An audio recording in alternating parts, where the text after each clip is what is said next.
nfokasinga ku Katonda kubanga kyotambuuzizza ekirala nti bwali ng'oli mulokole oli ng'okyali musiraamu mbeera ki gye wayitamu okitegedde okay sooka awo actually mbeera ki gye wayitamu ng'okyali mu busiraamu eyakuleetera okubaamu nno ogamba naye enough is enough kandokoke gituyise mu ddakiika nga bbiri embeera eyandeetera ekyo yali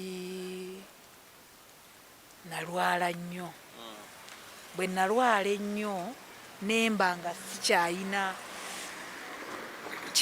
nga sikyalina kwegamba kye bayita sapooti kwegamba buli omu yenna akulaba nga ye alowooza oba Madina ali bulungi, Madina alina ssente, Madina buli kimu akiina, Madina kyokka nga nzigwawo obulumi ne bujja n'owulira embeera ey'enjawulo kwegamba obulumi bwali bungi bambi bwe nayitamu bwali bungi nnyo kubanga ni mukyala eyabeeranga awo nga ndi mulwadde n'oba nga toyina mbeera ki gy'ogenda kutambula nayo oli mulwadde n'okyuka nadda sayidi y'eno olwo otaddewo pirokeesi obulwadde bujja otaddewo pirokeesi ziri sayidi eno n'obeerayo n'oteeka sayidi eno n'obeerayo n'obeeka sayidi eno kwegamba n'oba nga obuliri bwonna obwebakamu nga ng'oli sayidi ne sayidi naye nekiba nga Mukama yampanguza ekyo nakyo nenkiyitamu. Oli yandiyagadde okumanya obulumi buno bwali bwakubamu n'abantu baali tebakwagala bwali bwakubamu no stress yakuba nga tokyalina hit Kampala tokyali serebu bwali bwa bulwadde obulumi buno bwali bwa Hajati Madina omuntu ayagala okumanya akulaba obulumi buno ebiseera ebyo nali nalwala omutima nga nsula bubi nnyo nayisibwa bubi nali nalwala omutima ekyo mukimbuuzizza nnyo naye nali nalwala omutima nga mpisibwa bubi obulumi nga bungi nnyo nnyini ddala kubanga bwe batuulanga ne weebaka nga tokyebaka bw'odda sayidi eno nga tokyasobola n'odda sayidi eri nga tokyasobola n'odda mu makkati n'otandika okuteeka piro waggulu bw'oti nga otudde butuuzi bw'oti naye nga teweebase naye ebyo byonna omuntu eyabiwonya ali ogwo kasita nakera ku makya nendokoka ebirwadde ebyange byakomaawo ojja otya okulokoka awo enjagalira ddala ojja otya okulokoka wadde obulumi wali bungi ogenze mu ddwaliro abasinga bali balowooza nakabadi naye gwe otugamba muno bwali bulumi naye lwaki mulowooza nnyo akabadi gwe kyoyagala okugamba nti abakola obubadi gye bali naye nga si Madina yakola obubadi nze bwe nkugamba nti Madina ntunda nnyaanya mba ntunda nnyaanya bwe nkugamba nti Madina sawa za kakati ndi mu mbeera bwe nti gye mba ndimu okitegedde so siri mu mbeera bwe nti ate nga ndi mu kirala nedda so point njagala otunyonyolemukko omulabi faaniwo akwagala ennyo omunyonyolemukko akaseera ako wagambye muno ne kati nkooye era wagenda otya okulokoka walokokera mu kisenge wagenda wa musumba kyekyabaawo okulokoka kwange nalina nkugambe ntya ti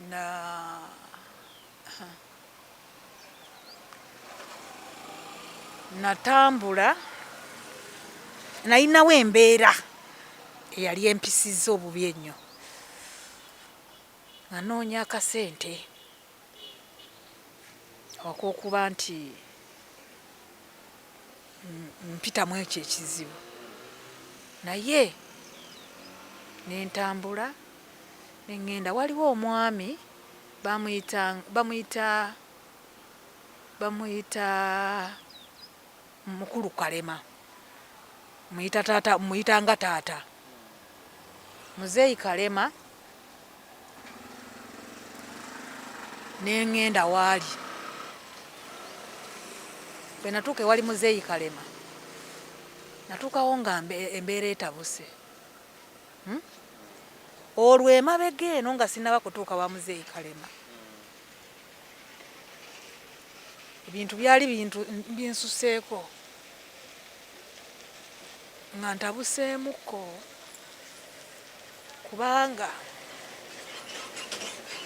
kubanga nali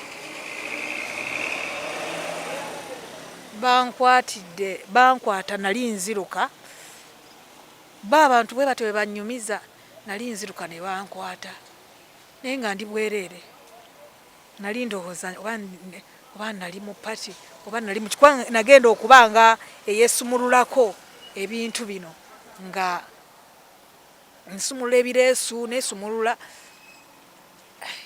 ne mbabuuza mbadde ki ne baŋŋamba tukukwatidde ku luguudo ne bagamba ate mu luguudo nga ngenze kukolayo ki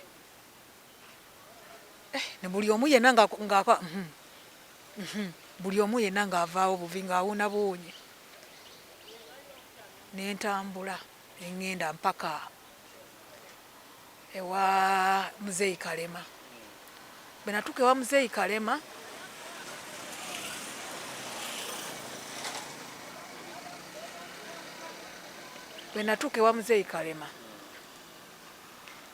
muzeeyi Kalema n'aŋŋamba Madina wabaaki bambi yalumwa nnyo n'akaaba amaziga okusinziira ku mbeera gye nalimu n'akaaba amaziga naŋŋamba Madina tofaayo buli kimu kigenda kuggwa naŋŋamba buli kimu kigenda kuggwa muzeeyi Kalema bw'atyo nga waŋŋamba naye bambi ne maani nyambuka muzeeyi Kalema nempa amagezi naŋŋamba naye Madina saawa zino olina okugendako ewa pasita tumunnyonnyolemuko tulabe embeera yonna gy'asobola okuyamba kubanga mukama wo ngamba okay ne tugenda bwe twatuuka bwe natuuka wa pasita waggulu naŋŋamba Madina munange amaze omubuuzaako naŋŋamba Madina munange saawa zino sirina kuba nali mugambye muzeeyi mbadde nsaba onyambeyo ku kasente naŋŋamba Madina munaye siina sente munaye nange nkuyambyeko nentuuka wenkola ki nkuyambyeko nentuuka wenkoma naye kati saawa zino siina sente Madina abalala batandikira awo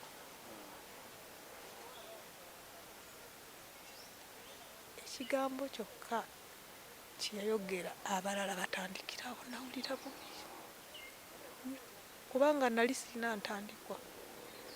ntandikiddewa jjukira nkyali mu mbeera ey'obulwadde ntandikiddewa ngamba nenoonya wennyina okutandikira nga sirabawo nenzirayo wa taata Kalema ne mugamba taata nze muyita nga taata wange mugamba taata munange muzeeyi agambye bwati ne bwati naŋŋamba Madina tewali kyakola Mukama Katonda agenda kutema ekkubo ewatali kkubo era yatemawo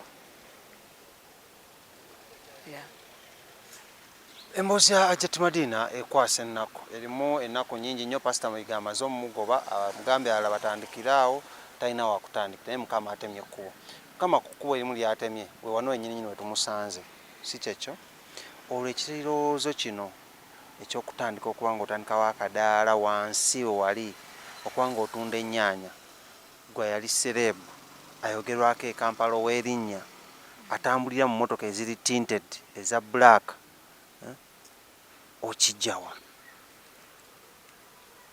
nkijjawa nti natandikira nalina emitwalo gyali 10. Sente ezo nga basimpeereza mu covid nzirye zibe nga zinyamba. Nendaba sente ezo nga zigenda ziggwawo. Ne wabaawo ne gundi endala gundi yaffe manyi tulina department ez'enjawulo. Waliwo ne department endala eri ewaffe nnyini ewa Pastor Kayanja, omanyi kati mpitayo waffe nayo yennyini ne bansindikirayo ku ssente ne bagiyita erinnya lyayo ndyerabiddemuko, naye ne bansindikirayoko ku ssente. Ekyo nga nebaza Katonda olw'ekyo, kubanga ebiseera ebyo nga muzikiririza mu Katonda, nebaza Mukama olw'ekyo kyenfunye. Naye ntandika ku kadaala wano, ssente nzifunye emitwalo 10.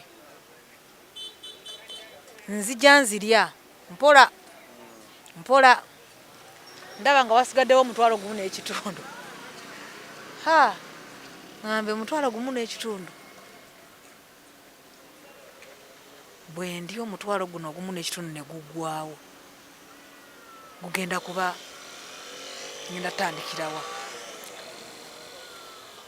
Ngenda tandikirawa ng'ogumu kino ekitundu ngulidde ne guggwawo. Omwoyo omutukuvu nenfuna ekirowoozo nga kiŋŋamba, funa kyotandika kyonna, funa kyotandikawo kyonna. Nga oba wantandise okutunda kasooli, kantandika okutunda kasooli. Nenkwata 10 ezi nentandika okutunda kasooli, nensuubula kasooli nemutunda. Teyasooka kutambula nnyo kuba atambulangako mpola mpola mpola mpola, naye kati kyanjawulo. Otandisa akadaala naye mu mboozi oyingizaamu ewa Pastor Kayanja. Ye wa Pastor Kayanja ogendayo ota era omumanyi ota? Pastor Kayanja twakulabira ku mawulire nga tugamba bagamba Madina lokkedde wa Pastor Kayanja. Ewa Pastor naggambye ak'obulumi, nenkugamba nti nayisibwa bubi nnyo nnyo n'engoye nentuuka okuba nga neeyambula. Awo wennyini enkeera waalwo nemba nga nsobola okugenda. Omwana waliwo omuvubuka awo nangamba naye lwaki tetugenda ewa Pastor Kayanja, netugenda Madina lolokoka, embeera ng'ekunyiza ennyo, Madina lokoka. Nemugamba nze ndi musiraamu, nagamba Madina lokoka kubanga embeera eyo tebankaka bukasi. Jjukira nti nalina ekintu kiri kye nalina nga muli mu mutima ekyansindikanga Madina lokoka, kubanga nze nkubuulira nti ekiro zaali ssaawa nga 8. Olwo nziziza ate emabega, emboozi aziziza emabega, zaali ssaawa 8 we natandikira okuwulira nti nempulira bubi, nenkaaba amaziga, nempulira bubi. Bwe waakya ku makya nenfulumya buli kintu kyonna kye nalina ekyali kikwatagana ku busiraamu. Mpozi engoye empanvu nazisigaza olw'okuba nti engoye empanvu kyekitiibwa kyange, njagala nnyo engoye ebintu ebiwanvu, naye nafulumya buli kintu kyonna nembikwata nembiwa omuntu omulala. Nensobola okuba nti ngenda maaso nenindirira ekigenda okujja eri obulamu bwange. Bwe namala okulindirira nentambula, neŋŋamba oyo omuvubuka tugende. ne tugenda ku kyaki. Bwe twatuuka ku kyaki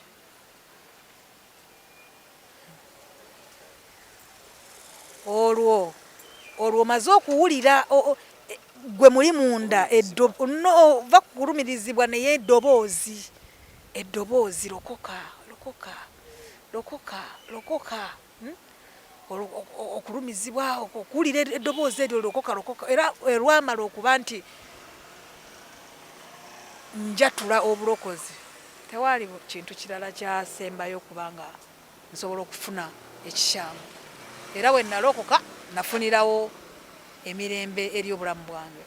Hajati Madina, abantu bangi balokoka bamanyi okukyusa amannya nabayo erinnya ery'eddiini eyo gyabagenze muli bamuwa naye gwe okuva ewalokoka tukuwulira nga bakyakuyita Hajati abasinga bakazaako erya Hajati ate Madina wafunayo ko ku linnya ewakayanjale baakuwa oba wakyusa erinnya nofuna erinnya ery'obulokole? Yenze lwaki wasigaza erinnya lya Madina? Anti nze erinnya lyange nze Madina tekitegeeza nti woba olokosa okyuse n'amannya. Osigala nga yeggwe naye ng'okyusizza Kristo. Kitegedde bunyo. Kata Hajati Madina, embeera y'ebintu bino bizinesi etambula etya? Abantu bavayo ne bakudduukira kubanga yatandika nasinyisa 50,000 n'oyongerako awo abantu bagenda nga bakudduukira. So bizinesi etambula etya so far? Etambula bulungi nnyo nnyini ddala era kati ssaawa zakakati okuva we nayambibwa oba okuva lwe bandeetera obuyambi neebaza nnyo kubanga nze nali ŋŋambye tiseetaaga saasaba ku buyambi muntu yenna naye eyawulira ng'alumizibwa muli okusinziira ku mbeera gye mpitamu bambi yasobola okunnyamba yasobola okuba nga nnyamba buli eyawuliranga ng'alumizibwa yasobola okuba nga nnyamba. Wakati ssaawa zakakati bw'otunuulira ebintu byange bye nnina tulinga mu capital wa sente mmeka? Ssaawa zakakati ndi mu capital wa mitwalo nga 35 wano wonna. Yes. Naye ng'ekyoto kyo kyandiba ki? Ekyoto kyo kyekki okuva wakyusa obulamu bwo n'obuva mu kuyimba n'odda mu kuba nga okola ka bizinesi ko kano? Ekirooto kyo kyekki? Ekirooto kyange nina kubanga nfuna supermarket nebeera nga tugamba buli kintu kyonna kyensuubula nga wali ewange wewajja ebyokulya kino nakiri kugamba buli kintu kyonna kyowulira nga oyagala oyina kukijja wali ku dduuka lya Hajati Madina omulokole. Ogenda lituuma Hajati Madina omulokole? Yes. Kirinako Hajati ate n'omulokole? Ekirowoozo kyo kyempulira ate nkugambye ntya nja lituuma Hajati Madina eyalokoka omulokole. Okitegedde? Hajati Madina omuki? Omulokole. Omuziki katogenda kuyimbira Katonda oba ogenda kuddamu oyimba ez'ennyimba ze bayita ez'ensi eza bibuza ez'ekikopo mu sowaani? Kakati engeri gy'okyogeddemu ati kyekisinze okukunyumira. Kati ennyimba ngenda kuba nga nnyimba naye nga ennyimba ez'amakulu n'ennyimba eza Katonda. Ennyimba ez'amakulu nja kuyimbirayo wano akayimba ekagamba nti akayimba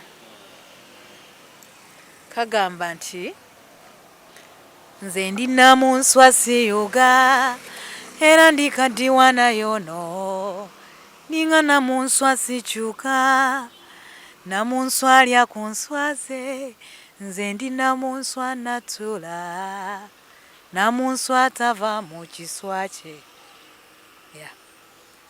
Kavudde ku ki era kategeeza kyani namunswa? Omuntu yenna asobola okubeera namunswa. Kayimba kambaga. Ogenda kudda mu kuyimba nnyimba za mikolo? Nina kuyimba nnyimba za mukolo.